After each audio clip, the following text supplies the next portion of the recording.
Jeremy Roach leaving Duke. This is my context. They're going to miss him dearly. There's some I don't know if that's context. That might not be the right word. There's some meaning behind it. They're going to miss him dearly. Now, he put his name into the NBA draft and into the portal, so he's maintaining his eligibility. But to me, when you announce it the way he announced it, what you're saying is, I'm not going back to Duke. Right? We talked, Caleb Love also put his name into the draft, but all he said was, I'm also maintaining my college eligibility. He did not say, and I'm going into the portal. He just said, and I might come back to college. Jeremy Roach said, I am putting my name into the NBA draft, and I am also entering the portal. He's gone. And he plays a role that I think Duke needs.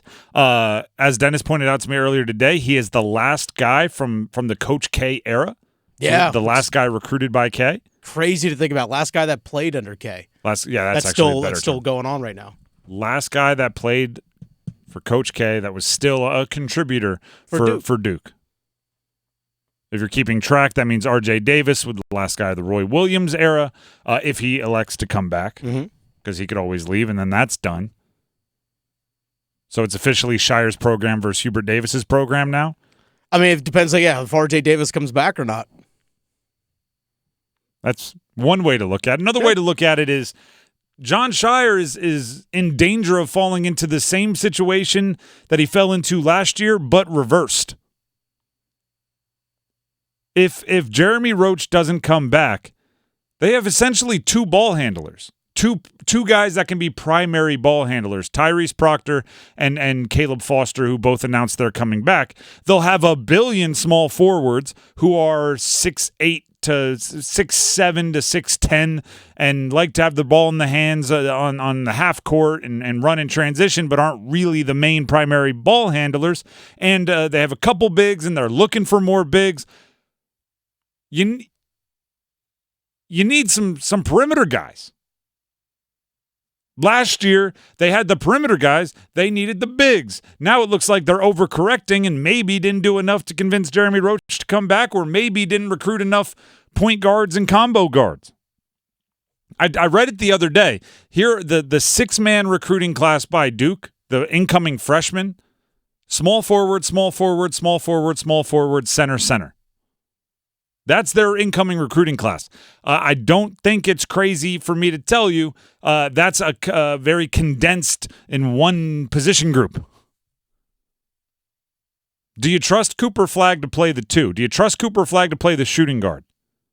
Because unless you're playing Tyrese Proctor and Caleb Foster 38 minutes a game, somebody is going to have to be able to bring the ball up other than those two. Somebody is going to have to be able to break the press with a weak press with the dribble other than those two. Now, the reason why I say they're in danger of falling into the same situation where they're not diversified in their positions is because there's still the transfer portal going on. Maybe the Jeremy Roach decision did catch them off guard, and now they're going to go play the portal game to bring in another. That's possible, right? There are players like to use their cross-triangle rivals, Cormac Ryan or Michael O'Connell, in the portal every year that they can go grab. But, man, doesn't it just seem easier to recruit a team rather than recruit the best players? Seems like Duke is just absolutely like draining themselves, going out trying to get. And it sounds ridiculous to even say out loud that this might not be the best way. But they're absolutely draining themselves with the effort to go out and get as many top 20 recruits in the country. And I'm going, look at the best recruiting classes in Duke history. Sure, they were top-rated recruits, but you know what else they were? Traditionally, a ball handler, a wing, and a big, and like a little bit of each. Right? I mean, it's Tyus Jones, it's Justice Winslow, it's Jahlil Okafor. You got to find the ones that have a little bit of both.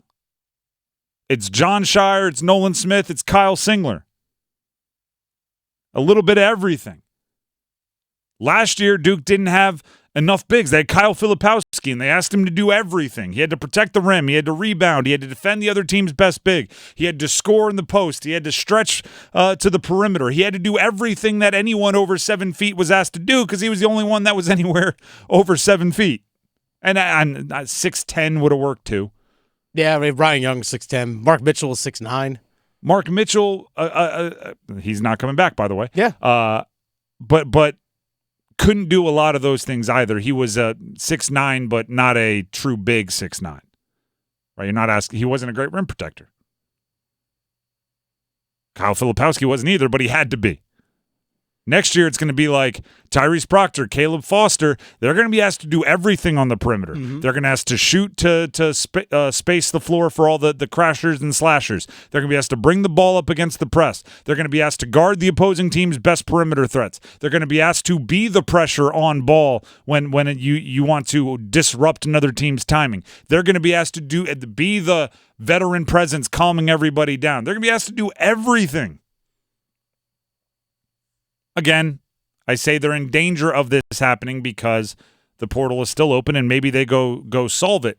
But unless Evans, who's a rookie coming in, Harris, freshman, Harris, Evans, these guys, unless you're just saying they have some level of 6'5" plus point guard ability in their arsenal that hasn't been described in any of their recruiting rankings or anything. This Jeremy Roach leaving deal is going to hurt in a lot of different ways. I think it puts a little bit more pressure on Tyrese Proctor because guess what? Tyrese Proctor is like, you're the old guy now. Mm-hmm. Like Tyrese Proctor's the old guy.